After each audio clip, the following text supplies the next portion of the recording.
সুপ্রিয় দর্শক, এই মুহূর্তের সবথেকে বড় খবর। দর্শক, আপনারা সকলেই জানেন গত কিছুদিন ধরেই ছাত্র আন্দোলনের আগুনে জ্বলছে গোটা বাংলাদেশ। আর শেষ পর্যায়ে আন্দোলন এমন জায়গায় পৌঁছায়, শেষ পর্যন্ত বাংলাদেশের প্রধানমন্ত্রী শেখ হাসিনাকে পদত্যাগ করতে হয় এবং পদত্যাগ করার পরই তিনি দেশ ছেড়ে ভারতে চলে এসেছেন। এরপরই শুরু হয়েছে বাংলাদেশের সংখ্যালঘুদের ওপরে অত্যাচার, এমনই খবর উঠে আসছে। তারপরই বাংলাদেশের সংখ্যালঘুদের নিয়ে কঠোর পদক্ষেপ নিতে চলেছে কেন্দ্রীয় স্বরাষ্ট্রমন্ত্রী অমিত শাহ। এই নিয়ে শুভেন্দু অধিকারীর সঙ্গে বৈঠকে বসেছেন তিনি। কি হয়েছে এক্স্যাক্টলি ডিটেলসে আজকের এই প্রতিবেদনে আপনাদেরকে জানাবো। খুবই গুরুত্বপূর্ণ প্রতিবেদন, আপনাদের সকলকে শেষ পর্যন্ত দেখার অনুরোধ রইল। দর্শক, আন্দোলনের উত্তাপ পেয়ে বাংলাদেশের একেবারে অগ্নিগর্ভ পরিস্থিতি। সোমবার প্রধানমন্ত্রী পদ থেকে ইস্তফা নিয়ে দেশ ছেড়েছেন বাংলাদেশের প্রধানমন্ত্রী শেখ হাসিনা, কিন্তু এখনও হিংসার আগুন নেভেনি, শান্তি ফেরেনি বাংলাদেশে। এই পরিস্থিতিতে দেশের সংখ্যালঘু তথা হিন্দুদের ওপরে আক্রমণ চলছে, সেই নিয়ে আগেই উদ্বেগ প্রকাশ করেন খোদ ভারতের বিদেশমন্ত্রী এস জয়শঙ্কর। মঙ্গলবার সংসদে বাংলাদেশ সম্পর্কে বিবৃতি দেন বিদেশমন্ত্রী এস জয়শঙ্কর। সেখানে সংখ্যালঘুদের আক্রান্ত হওয়ার কথা উল্লেখ করেন তিনি। জয়শঙ্কর এদিন রাজ্যসভায় জানান, বাংলাদেশের মন্দিরেও হামলা চলছে এবং সংখ্যালঘুদের ওপরে অত্যাচার হচ্ছে। তবে কোনো জায়গায় অন্যরকম ছবি ধরা পড়েছে। বিভিন্ন মুসলিম সংগঠনের যারা নেতা মন্দির পাহারাও দিচ্ছে, তবে কোনো জায়গায় চরম অত্যাচার চলছে সংখ্যালঘুদের ওপরে। সামগ্রিক পরিস্থিতির দিকে নজর রাখছে দিল্লি, যোগাযোগ রাখা হচ্ছে কূটনৈতিক স্তরেও। দিল্লির ঢাকার ভারতীয় দূতাবাস এবং সেদেশের 4টি উপদূতাবাসের সঙ্গে যোগাযোগ রাখছে ভারতের বিদেশ মন্ত্রক বা ভারত সরকার। বাংলাদেশ সীমান্তে বিশেষ নজর রাখা হচ্ছে। বাংলাদেশে থাকা ভারতীয়দের সঙ্গে যোগাযোগ রাখা হচ্ছে। বাংলাদেশে কারফিউ জারি থাকা সত্ত্বেও যেভাবে রাজধানী ঢাকায় ভাঙচুর চলছে তা উদ্বেগজনক বলে ব্যাখ্যা করেন জয়শঙ্কর। তার কথায়, আমরা সংখ্যালঘুদের পরিস্থিতির দিকে নজর রাখছি। বহু গোষ্ঠী সংগঠন সংখ্যালঘুদের নিরাপত্তার দিকটি নিশ্চিত করছে বলে খবর রয়েছে। তবে পরিস্থিতি স্বাভাবিক না হওয়া পর্যন্ত বাংলাদেশের আইন শৃঙ্খলা নিয়ে আমরা উদ্বিগ্ন, জানায় ভারতের বিদেশ মন্ত্রক। পড়শি দেশের হিংসাত্মক পরিস্থিতি নিয়ে যথেষ্ট উদ্বিগ্ন ভারত সরকার। গোটা পরিস্থিতি পর্যালোচনার পাশাপাশি ভারতের আগামী পদক্ষেপ ঠিক করতে মঙ্গলবার সর্বদল বৈঠক ডাকে মোদী সরকার। এনডিএ সাংসদদের পাশাপাশি এদিন গুরুত্বপূর্ণ বৈঠকে উপস্থিত ছিলেন বিরোধী জোটের একাধিক সাংসদও এবং বিরোধী দলনেতা রাহুল গান্ধী। এদিনের বৈঠকে বিদেশ মন্ত্রক জানিয়েছে, বর্তমানে বাংলাদেশে যেসব ভারতীয় বসবাস করছেন তাদের মধ্যে কূটনৈতিক স্তরের মাধ্যমে যোগাযোগ রাখা হচ্ছে। বর্তমানে বাংলাদেশে 19,000 ভারতীয় আছে বলে খবর। তাদের মধ্যে রয়েছে 9,000 পড়ুয়া। অনেকেই জুলাই মাসে ফিরে এসেছে ভারতে।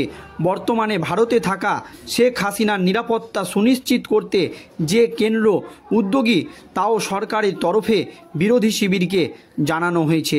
বিরোধীরাও এই বিষয়ে অবশ্যই সরকারের সঙ্গে একমত। বাংলাদেশের পরিস্থিতি নিয়ে মোদী সরকারকে সব রকম সমর্থন জানাবে বলেই প্রতিশ্রুতি দিয়েছে বিরোধীরা। আর এই আবহে বাংলার মুখ্যমন্ত্রী নয়, বিরোধী দলনেতা শুভেন্দু অধিকারীর সঙ্গে বৈঠক করেন কেন্দ্রীয় স্বরাষ্ট্রমন্ত্রী অমিত শাহ এবং তিনি বাংলাদেশের হিন্দুদের নিয়ে উদ্বেগ প্রকাশ করেন। তারপরই আশ্বাস দেন যে কঠোর পদক্ষেপ নেওয়া হবে। দেখুন কি পদক্ষেপ নেওয়া হবে। বাংলাদেশের হিংসার পরিপ্রেক্ষিতে সে দেশের হিন্দুদের একাংশ দেশ ত্যাগ করার পরিস্থিতি তৈরি হতে পারে বলে আশঙ্কা করেছিলেন বিজেপি নেতৃত্ব। ওই হিন্দুদের যাতে ভারতে ধর্মীয় শরণার্থী হিসাবে নাগরিকত্ব পেতে সমস্যা না হয় তার জন্য কেন্দ্র সংশোধিত নাগরিকত্ব আইন এনেছে বলে ফের দিল্লিতে দাবি করলেন রাজ্যের বিরোধী দলনেতা শুভেন্দু অধিকারী। শুভেন্দুর বক্তব্য, অতীতের অভিজ্ঞতা থেকেই তার মনে হচ্ছে ফের হিন্দুদের বড় অংশ বাংলাদেশ থেকে পালিয়ে আসার পরিস্থিতি তৈরি হতে পারে।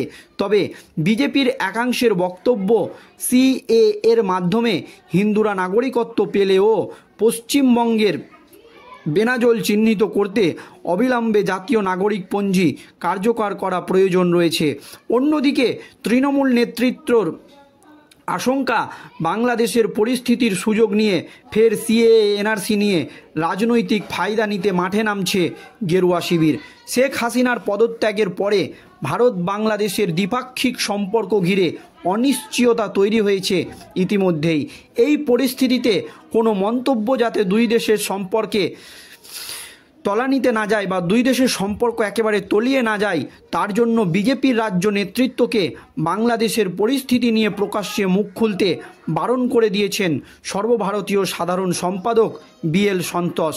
প্রসঙ্গত, গতকাল শুভেন্দুর মন্তব্য করেছিলেন, বাংলাদেশের বর্তমান পরিস্থিতিতে 1 কোটি হিন্দু শরণার্থী বাংলায় চলে আসতে পারেন। এই মন্তব্যকে কেন্দ্র করে বিতর্কের মধ্যে আজ তড়িঘড়ি দিল্লি এসে কেন্দ্রীয় স্বরাষ্ট্রমন্ত্রী অমিত শাহের সঙ্গে দেখা করেন শুভেন্দু। যদিও তিনি দাবি করেন তাকে ডেকে পাঠানো হয়নি। বাংলাদেশের পরিস্থিতি দেখে তিনি শাহের সঙ্গে দেখা করার সময় চেয়েছিলেন। তাকে আজ বিকেল 3টের সময় দেন কেন্দ্রীয় স্বরাষ্ট্রমন্ত্রী। আজ বিজেপির সর্বভারতীয় সভাপতি জেপি নাড্ডার সঙ্গে দেখা করেন বিরোধী দলনেতা শুভেন্দু অধিকারী। নাড্ডার সঙ্গে তার সাংগঠনিক বিষয়ে কথা হয়েছে বলে জানান। আর শাহের সঙ্গে বৈঠক প্রসঙ্গে শুভেন্দু বলেন, বাংলাদেশের হিন্দুদের ওপর আক্রমণ হওয়ায় উদ্বেগ নিয়ে এসেছিলাম। স্বরাষ্ট্রমন্ত্রী আমাকে আশ্বস্ত করেছেন এবং তিনি জানিয়েছেন যাতে ক্ষতি না হয় তার জন্য কেন্দ্র তৎপর এবং কঠোর পদক্ষেপ নেওয়া হবে। আজ সকালে সংসদে বাংলাদেশের পরিস্থিতি নিয়ে সর্বদলীয় বৈঠক করেন বিদেশমন্ত্রী এস জয়শঙ্কর। সূত্রের মতে, বৈঠকের পরই তৃণমূল নেতৃত্ব আলাদা করে জয়শঙ্করকে নিশ্চিত করতে বলেন যে পশ্চিমবঙ্গের বিজেপি নেতারা যেন এমন কোনো প্ররোচনামূলক মন্তব্য না করে যাতে পরিস্থিতি উত্তপ্ত হয়ে ওঠে।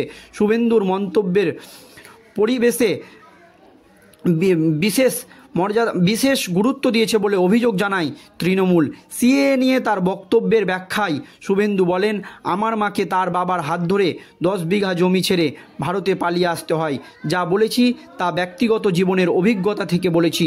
এই ধরনের ধর্মীয় উৎপীড়নের শিকার শরণার্থীদের জন্য সিএএ তৈরি করা হয়েছে। আমি কাউকে ভারতে আহ্বান করিনি, বলেছি মানসিকভাবে প্রস্তুত রাখুন।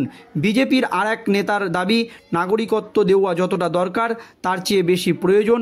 সমস্ত বাংলাদেশি মুসলিম পরিচয় গোপন করে পশ্চিমবঙ্গে রয়েছে, তাদের এনআরসির মাধ্যমে চিহ্নিত করা, যাতে জনবিন্যাসের যে পরিবর্তন হয়েছে তা কিছুটা হলেও নিয়ন্ত্রণ করা সম্ভব হয়। তৃণমূল নেতৃত্বের আশঙ্কা, বাংলাদেশ থেকে যদি হিন্দুরা শরণার্থী হয়ে ভারতে পালিয়ে আসতে শুরু করে তা দলকে অস্বস্তিতে ফেলবে।